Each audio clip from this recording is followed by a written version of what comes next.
Welcome to Caregiving Club on Air. This podcast is dedicated to the millions of family caregivers who want wellness tips and self-care solutions, who seek expert advice, and who want news about healthy aging, on how to fuel our bodies and our brains, and how to bring wellness design into our forever homes. I'm Sherry Snelling, a corporate gerontologist, author, TV interviewer and host, and news commentator, as well as producer of caregiving educational content. I'm joining you from Southern California, where our interviews and news take us all across the country to explore the many ways to help you on your caregiving journey and to lift you up here at Caregiving Club on Air.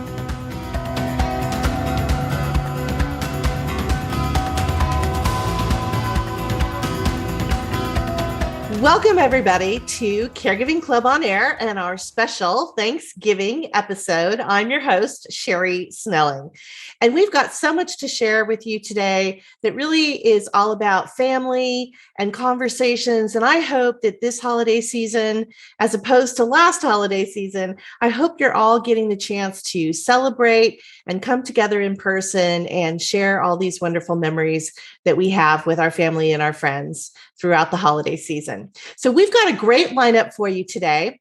First of all, we have one of my favorite people in the whole world, Donna Benton, who is both a research professor at the USC School of Gerontology, but she's also the executive director of the USC Family Caregiver Support Center. And Donna's going to talk to us about how do we have those kind of tough, conversations with particularly older parents about long-term care wishes and even end-of-life wishes. She's going to give us some tips and techniques, and we've got lots of great resources to share with you on those conversations.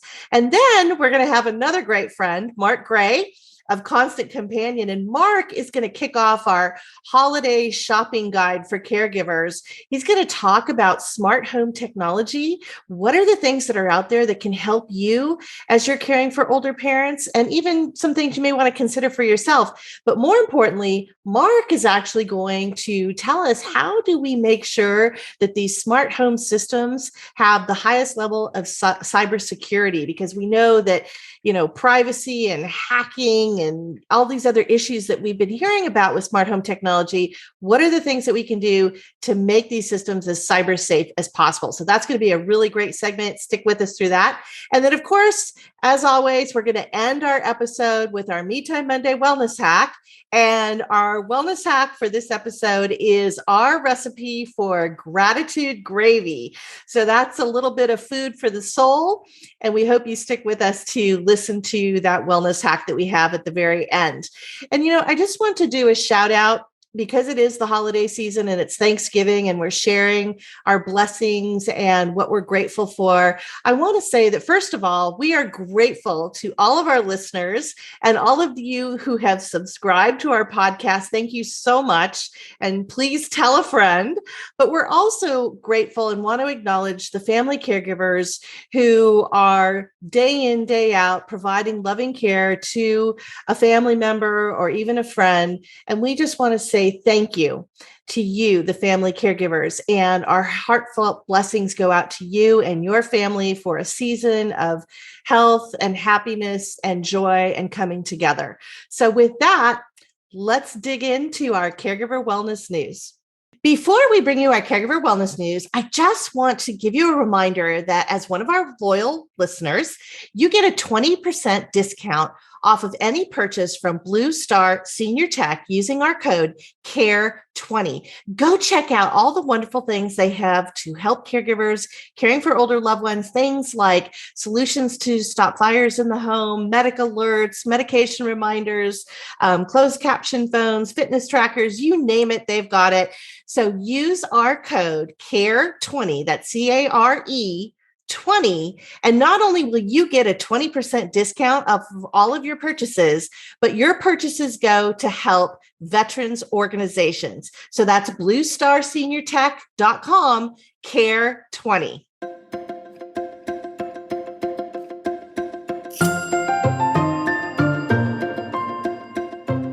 For our caregiver wellness news today, we're going to be focusing, of course, on conversations. And I want to start with letting people know that some of the tips and insights that we can give to caregivers to help is, we get the question all the time, when is the best time to start these conversations about long-term care? And the answer is really what we call the 40-70 rule. So that means that if you're a caregiver who is age 40, or if your loved one is age 70, you should be starting to have these conversations. And, a lot of people push back and say, yes, but, everybody's healthy. We don't know what it's going to be. Who knows when, where, what.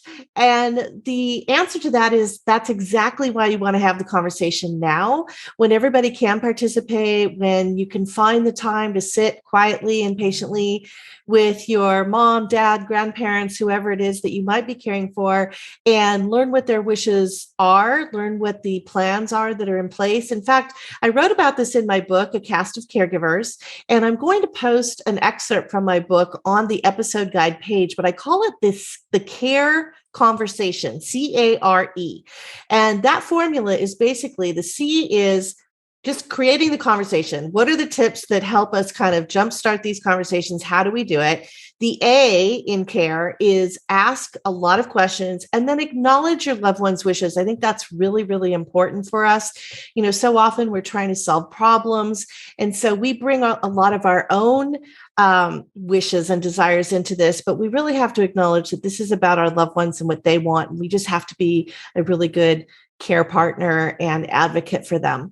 The R in the CARE conversation formula is review all the legal documentation that might be in place, for instance, a living will, durable power of attorney, any kind of do not intubate, do not resuscitate, know those types of things and what is in place and what's not.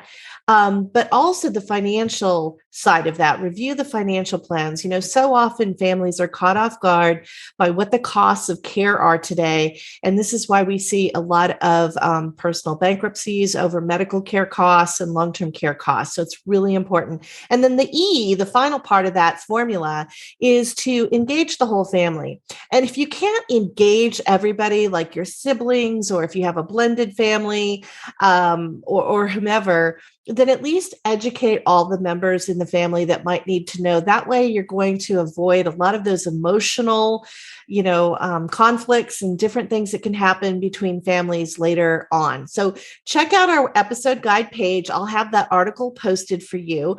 I also will post another article that I wrote about for PBS Next Avenue. And it was the difference in having the conversation with mom versus dad.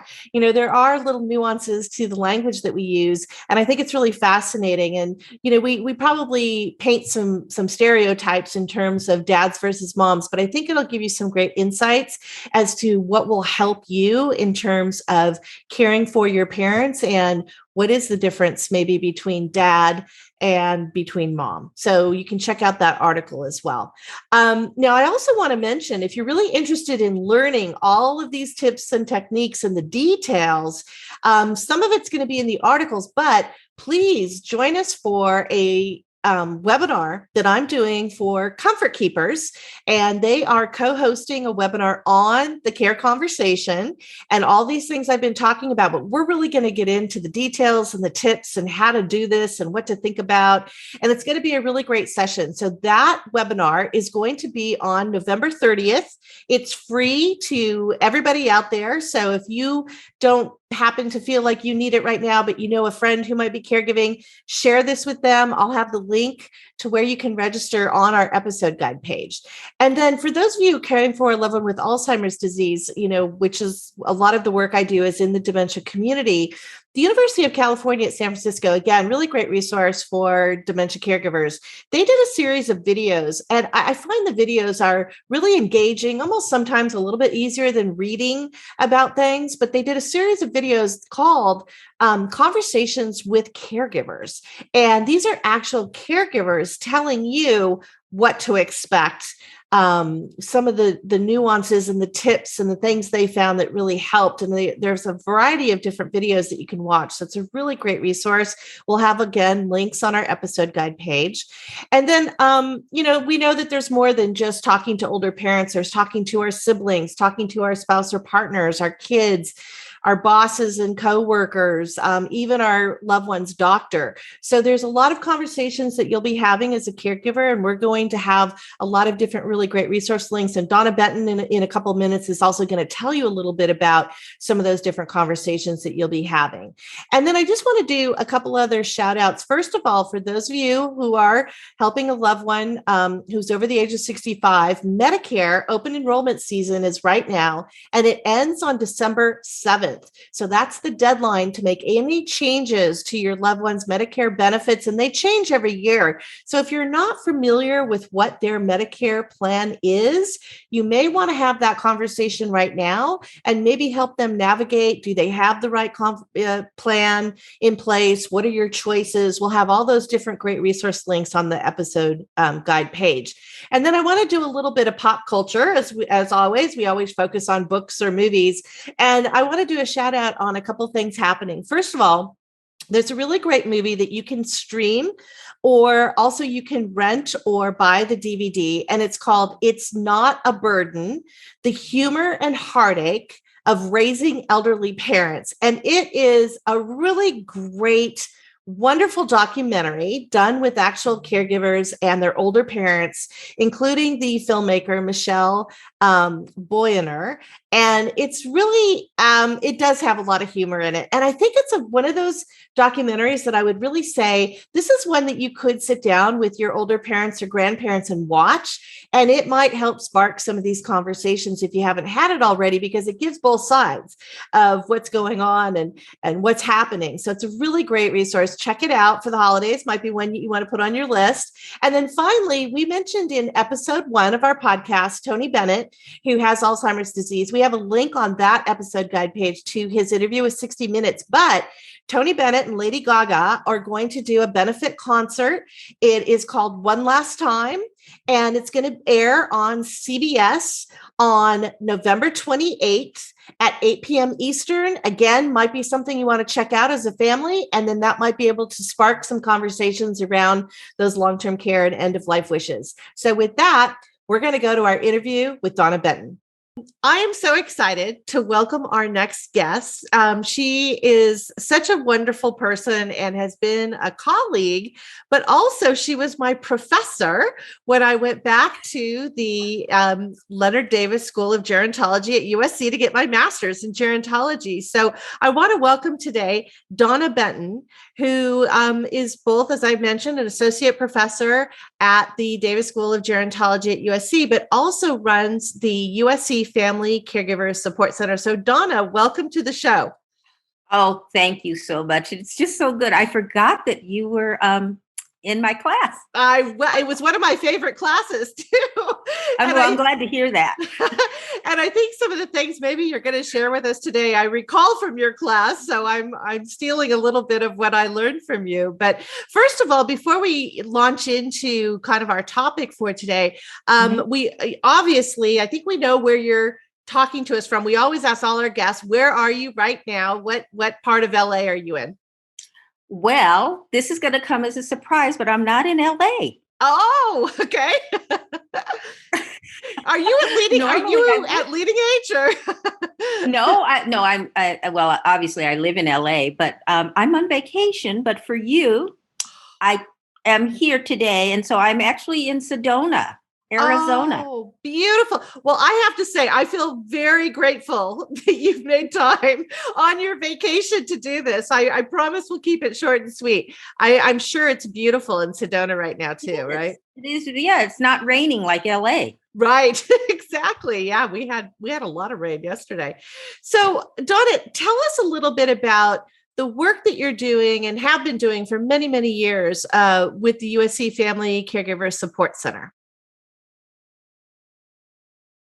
Yes. Well, unfortunately, you went a little in and out, but I think you said, how long have I been there? And yes. So yeah, tell us a little bit about the Family Caregiver Support Center and kind of the current programs and work that you're doing.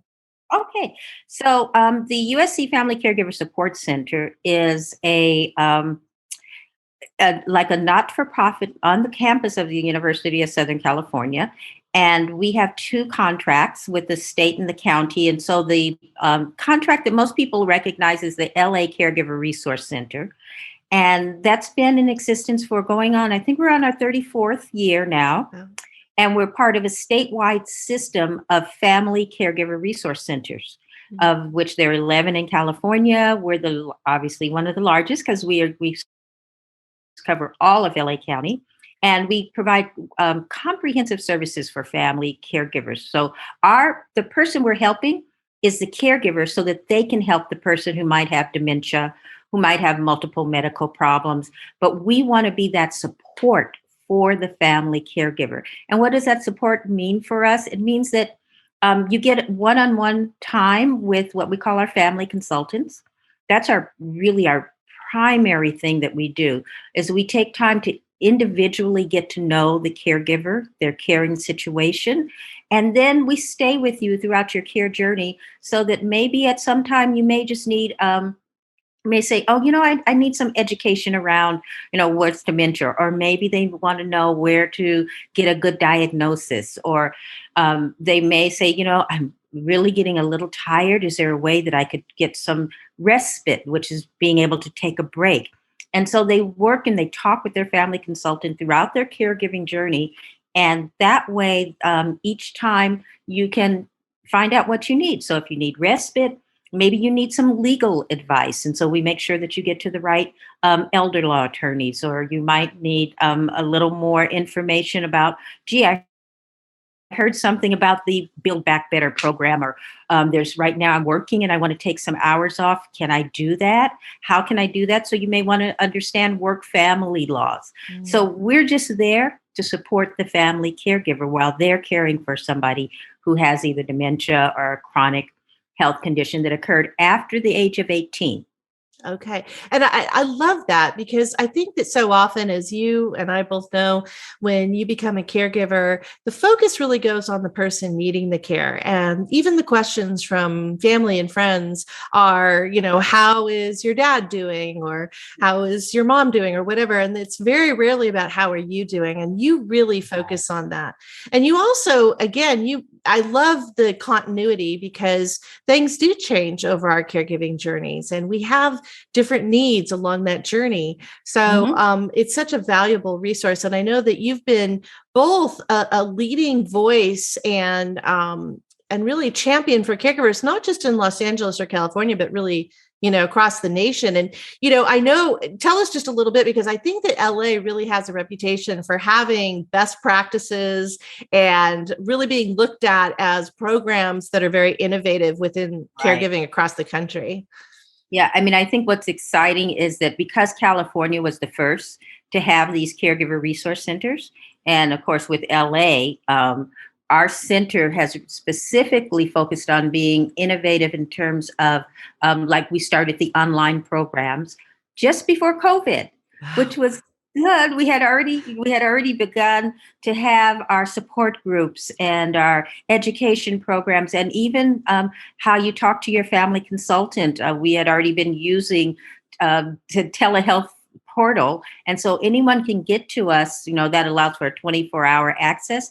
But it also means that when you just by answering a few questions, when you just go to our website and you start, you can begin to already get information and resources without, even before you talk to us personally. But at some point, you're going to talk to us personally. We're really proud of the fact that we're able to bring what are called evidence-based interventions to family caregivers. And so what that means in real world language is that if we provide a program, say we have something called Powerful Tools for Caregivers, it means that it's been tested and shown to help you, like for caregivers, it helps with depression, it helps increase your self-confidence, it helps with learning how to take care of yourself, and with family communications. And it really does make a difference when you take this 8-week course. And so one of the things that out of LA is that we really emphasize providing programs that we know will make an impact, and that you can take whatever you learn from us and apply it to a lot of aspects of your life, not just your caregiving. because that's sometimes, you think, oh, I've been caregiving for 7, 8 years. What have I learned? You learned a lot. Yes. Right? Yes, absolutely. They bring a lot of new tools and new Oh, skills to the workplace and everywhere else, to families and everything. So, right. well, that's wonderful. And I know that program, Powerful Tools for Caregivers, is really one that's been around for a long time and is very, very We were the good. first to bring it to California. Wow, that's wonderful. So, we're talking this week because it is actually the week that we're going to be celebrating Thanksgiving. Hopefully, most of us will be with family and friends. But it's a great time to start talking about the conversations that we want to have in families around long-term care and maybe even end of life. And yet, these are the conversations we rarely have. We wait for the crisis to happen. What would your advice and what experience have you seen with the caregivers that you're helping to support in terms of why should we be starting these conversations earlier, and when should we start these conversations? Well, I mean, you always ask such great questions. Thank And you. there's no real formula, but I always say you can't start too early. But there's a whole thing called like preparing to care. Mm, And if when we think about childcare, or if we're going to start a family, there's just tons of information out there, and we know you can pick up books and people start reading about, oh, what is it going to be like for this stage and that stage. But we don't necessarily do that for as we get older. We don't think about our own aging process. mm, But generally, we all want to live longer mhm, and we want to continue. So at some point, we probably are going to do some level of care. I think that the fear we have is that the care is just going to be so dramatic that it's just like you go from being independent to you can't get out of bed. But mm, that's not really what happens with care. It's usually something very gradual. You may start by checking in on your relative more often. mhm, Maybe you're doing more, you're helping around the house, or you're doing grocery shopping, or occasionally going to the doctor's visits. Well, that's early stage caregiving, but we never call it that. We're mhm, just helping mom or dad just get to an appointment, or helping sometimes with their bills. Um, but when we start doing that, that's when you're starting to do caregiving, and that's when those conversations about, well, if you can't sign the checks anymore, like right now, you're signing checks and I'm just helping you line them up. But what if something happens and you're disabled for a couple of months, mhm, maybe longer? How do you want those checks signed? Have mm, you thought about um, if you need somebody a little extra because the house, it's getting hard for you to clean regularly and you want to keep the house. Have you thought about if we could have somebody come in? mm, And do we have that? You can begin conversations around what kind of insurance your relative has. Are they on Medicare? Are they on Medi-Cal? We don't usually talk about health insurance, mm, or like we just assume like, oh, everyone. Do you understand what does Medicare pay and what does Medi-Cal pay, and then where are the gaps? mm, Now, these conversations you're talking, this is Thanksgiving week. mhm. And I always say it's probably not the best to start this on Thanksgiving dinner. Right. We don't want these conversations around Thanksgiving dinner. Let's just kind of Right. relax and because we know it's going to be tense. Okay. Right. Yeah. That would But be that would be a stopper of all conversations, right? It's like, okay. hey, what do you want to do? What nursing home would you like to go to? Which is Right. most people aren't going to be going to. So we know Right. that. But we don't want to have that conversation. So I always say these conversations should usually kind of evolve more naturally. Maybe you read an article Mhm, or you see something or you're starting to think it's like, every time I have to redo my health insurance, I mhm, always think, I need to talk to my daughter about my health insurance so that mhm, she understands like, oh, this is kind of my health insurance. So you can have conversations that maybe you're doing your health or mhm, you're thinking about, oh, I want to know what are some of mom's favorite things, if she, who would she want to come into the house, or who does she expect to help her with driving and cooking and all of those things. So kind of have them as more natural conversations, and don't feel like you're not going to make all the mhm. decisions at one time. Yeah. Now, Yeah, there's this could be something called five wishes. a long roadway or long journey on caregiving and all the decisions that go into it. So I'm sorry to cut you off, but tell us about five wishes. Yeah, five wishes. So I was thinking you start it when you're healthy. And Mhm. like now, there's something called five wishes. And I like that five wishes is because it talks about what are the five things that you would want if you aren't able to care for yourself and what are important for your health and well-being. And it's good for a conversation starter. So Mm. you can get that. You can just put in five wishes for health, Mhm. and it's free on the internet. It's like this 2-page or 4-page document, but it's really more of like you can have conversations around it. There are also other things like Prepare to Care from AARP, Mhm. and that also great conversation starters. Yep. And so that's what I would say. Yeah, and I know it's long-winded. I love those resources, and we'll put a link on our episode page to those. I have to tell you, the five wishes, I actually did one for myself, and I shared it with my family. And some are younger, some are older, but you're right. It's such a wonderful document about just that dignity that you're looking for at end of life. And it's a taboo subject. None of us really want to talk about that, but it's important that we have that information. Speaking of the holidays and families, now we know that there may be some disagreements, let's say, within families. Maybe certain siblings, I know you've seen a lot of this, where you might be the primary caregiver for mom or dad, but then you have siblings and maybe they don't agree with some of the decisions. And Mm. or we have blended families. I'm thinking about the Casey Kasem case from a few years ago, Oh, where yeah. he had older children from his first wife, and then he had his Mhm. second wife and a younger child, and there was a lot of conflict. How do you Mhm. counsel family caregivers when they're facing some of those headwinds and conflict in trying to care for their loved one, but they're getting pushback or challenged? Well, this is where we say you having a family meeting is really important. And we actually have steps for a family meeting on our website. And you can go and download like how to hold a family meeting. And I think that that's real important. And so part of the thing is when you're coming together as a family, the conflict, what if you can all agree that your main goal is how you want the best care for your relative, Mhm.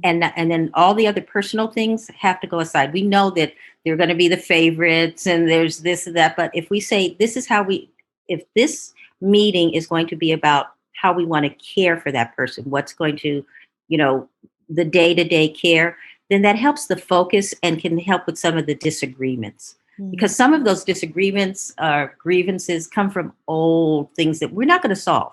No. you know but Right. if we all agree that we have to get mom safely to her doctor's appointments, we have to make sure that the house is clean, that mom stays clean, that that there's food in the house. Stick to the care topics, and know that everybody is going to contribute in a different way.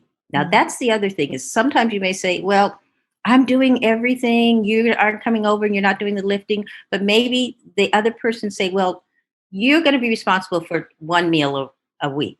Mhm. Another person may be better at organizing. So, okay, then you're going to make all the appointments.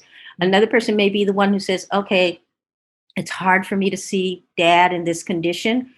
How about if you promise to call 3 times a week or Mhm. 2 times a week and just talk about baseball, what he loved. He loved to talk about baseball. You guys just talk, and that's all. And you give me an hour break because I know that you can talk to dad for an hour on the phone or a half hour. And so everybody's going to contribute in a different way, and they don't necessarily have to be in the house. They can be long distance. And it's very important to include the people that you think are the difficult people, because if Mhm. you don't, they're going to keep coming back as difficult people. So Right. everyone should at least have some say, and then there'll always be a final decision maker. But if we're all agreeing it's we're going to focus on the care, Mhm. that helps some of the tension. And then there's some more specific points that you can get out of the how to hold difficult conversations.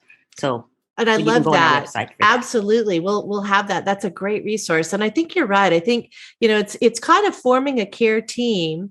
And it doesn't mean that, okay, you take the morning shift and I'll take the evening shift. It's more about the different roles, and all of it's necessary and really needed. And, and the family conversation, I think if the Casey Kasem family, if he was able to tell all of his loved ones, this is what I want, hope that probably would have, Right. managed a lot of the conflict that we saw. So, as we end up here with our conversation, you started by talking about let's support the caregivers. And that's really the focus of what you do with the center. So, the holidays are hard, right? I mean, it's an emotional time for many of us. There's a lot of stress. There's a lot of things that are going on. Maybe if we're long distance, we won't even get to see our loved ones, and everything that's still happening with the coronavirus pandemic and the different, strains and variants are keeping us still maybe a little distanced.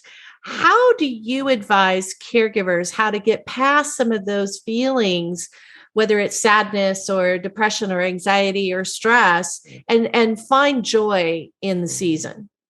Wonderful. Wonderful.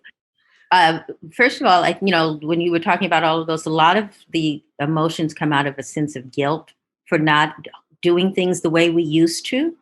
And I think the first way to begin to have that joy is to realize that it's okay to make new traditions. Mm.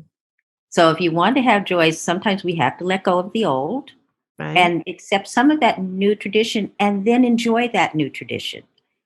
I think, one of the things that I noticed during what we still have a little bit of the pandemic, people learned for a while, it's like, how are we going to celebrate a birthday or a holiday?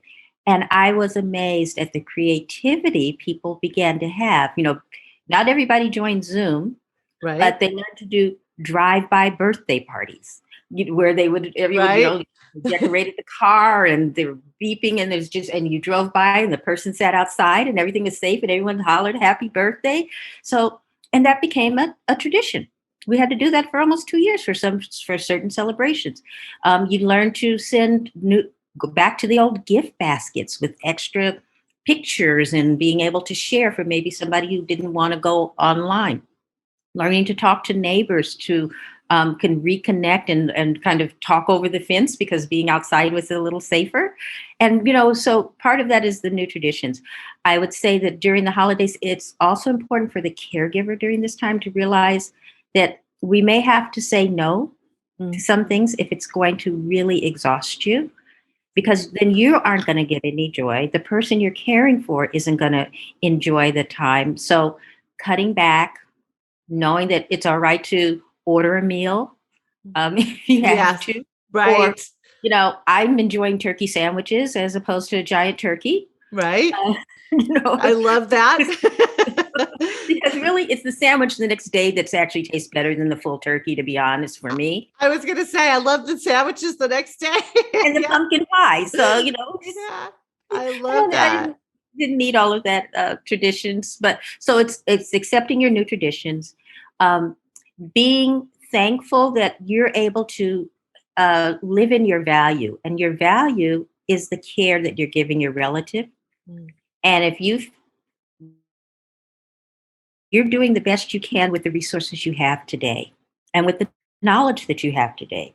So sometimes it's learning to remind ourselves that we're coming from that place of love and giving, and that you're doing the best, and being able to reach out to others when you feel exhausted. Learning to say, I need help, will help you with some of that energy and joy, because if you don't sleep or eat properly, you are going to be sicker than the person you're caring for. You're going to be grumpy, and all the things that you don't want to be will be there, because physically, emotionally, we have to have breaks. You can't do the 24/7 routine, because this is no longer it's not a sprint, it's a marathon. And so like with any marathon, you have to pace yourself. Right. And I love the idea of creating new traditions, because you really take something that could, as you said, have sadness to it, that we're not doing the same things, but you put a fresh, coat of paint on it, right? And everybody feels better when you walk into a room with a fresh coat of paint. And so you kind of just flip flip that Mhm. and make it a happy thought, make it something new. And then I also love the gratitude.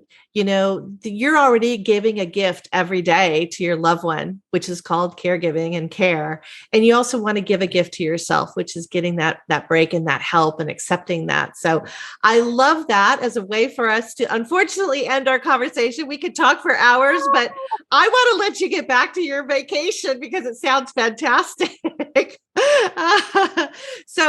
Donna, I'm grateful to you for the gifts that you gave me when I was a student, but also as just being a wonderful colleague and doing this interview with us today. So thank you so much. I am always grateful for you, and that you've been able to reach back out to me, and it's just good to see that. I mean, you have the caregiving club, which is wonderful. Can I give the phone number or is this not a good time for that? Oh no, conversation? go ahead. No, please give there. that to our listeners. Yes. Okay, so if you're going to reach us at USC, and it's 1-800-540-4442. Wonderful. 1-800-540-4442. And I know that you'll put our website on there, fcsc.usc.edu. Will go onto your page.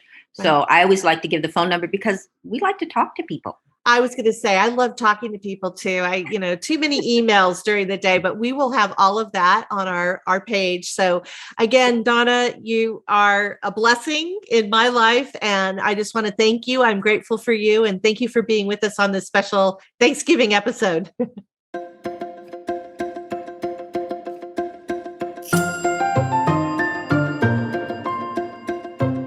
Welcome, everybody, to our Wellness Home Design segment. And as you know, we don't just focus on wellness for our body and our emotional health. We focus on the wellness in our home environments that can help us be healthier and happier. So in this segment, because we're focusing on Thanksgiving and holidays and families coming together, I wanted to give you three things. First of all, visitability. That's the word and the term that we use in gerontology to talk about whether or not your home is safe and accessible and has the right accommodations for somebody who is a little bit older and might have certain maybe physical or other limitations. So we're going to have an article on our episode guide page that talks about what are the tips for visitability. If your parent or grandparent is coming to visit, what can you do that wouldn't be a permanent change, but could be a quick modification, something that you put up just for that time that they're there, like portable grab bars, like maybe renting a ramp if they're needing a wheelchair or easy access to not have to step up the stairs, different things like that. So check out that article on our episode 3 guide page on our website, caregivingclub.com. The second thing is we're going to also talk about Sense and Sensibility, which is actually a chapter out of my book, A Cast for Caregivers. And it's all about the sense of the season. And, we know that sense is a very powerful way to create memories and to tap into the memories